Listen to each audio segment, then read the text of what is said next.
Right, welcome to this terrain tutorial. We have a desert city fight. Quite rare that we play this one on the channel. I'm going to share with you each step of the way here in this video. As per usual, I'll leave as many links as I can in the video description. Quite straightforward. This table is made up of a number of elements here, but I always liked fighting in the city, but sort of a desert kind of theme. It's different and something alternate to the usual grey urban city fighting. This one means you can still fight in the city, but it's got a nice desert colour scheme running throughout the board. So we'll start with the foundation, and that's the battle mat. That's going to give us our playing surface and our colour scheme. So this one's called Sands of Time. It's from gamemat.eu. It's 6x4 in size. I've marked off the boundary for our 10th edition battle here with a line of fencing. You can get this one in the 60x44 inches for your regular games of 10th edition 40k. So that option's available, but for this particular map, we've just marked off the edge there with the fence. And it's giving you that sand texture. Also, a little bit of a mark here of civilization with this paving. You've got cracked surfaces and so on, just breaking up the table a little bit with this design. So that gives you a playing surface. The battle mats roll out nice and flat. Figure friendly and quiet for dice rolling. And then they come with a carry case as well, so you can easily store them and transport them around as well. So they're a great gaming surface. It just gives you that great foundation. You're able to place your terrain on top. So with terrain, there's two main parts to this. The majority are these ruined buildings. These have been put together by SSWG Wargames Club, where we're filming at the moment. But just to run through those, the buildings themselves are actually from Games Workshop, one of the older city fight terrain sets, and you just build them up in sections.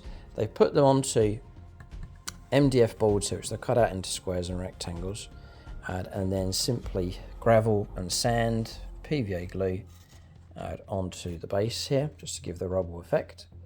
And then the whole thing's been sprayed up with bony colours, and then some washes, some metallics done, just to give some finishing touches here, and then blotching on some of that mix onto the terrain board itself. I think a little bit of highlighting done, that's it. So that's the way these have all been done.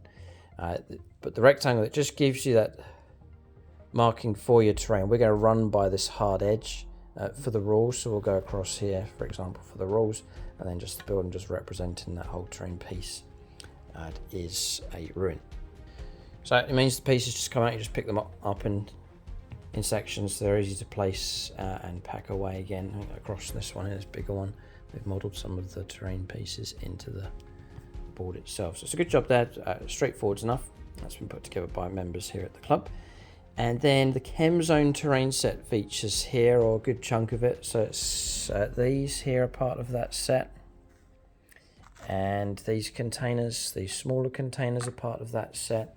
The large vat across the other side is part of that set as well. So you can check out gamemat.eu for the Chem Zone set. We've put out a chunk of it, not all of it. It's quite a comprehensive set.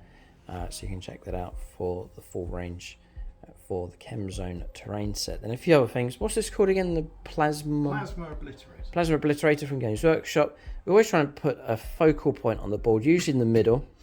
So this large gun emplacement. They've surrounded it with Games Workshop accessories here, arms and ammunition, just to represent some kind of Imperial ammo dump there at the centre of the town square.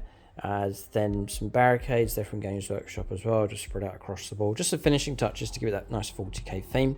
And then some wrecked rhinos here. These have been put together by members of the club as well, just a wrecked vehicle onto an MDF base, and a really nice feature to have on the board. There's one there, and there's one across the other side. But I'll leave links below for the Chem Zone terrain set, the battle mat from gamemat.eu as well, and then do use the discount code 11% off across the store. So that's for all of the mats and all of the terrain from gamemat.eu, and they are shipping worldwide as well. So that's the board. Some stuff you can just get a hold of, the pre-painted terrain, battle mats. Other things are scratch built, like these buildings here, but they're straightforward stuff. Just constructing the buildings, put them on their bases, and once you've got those done, you can fill out the table with those terrain pieces. Keep a lookout for more Warhammer Worlds episodes on the channel, and as per usual, we'll fade out with some atmospheric music to capture the flavour of this desert city fight board. Thanks for watching. Tune in next time.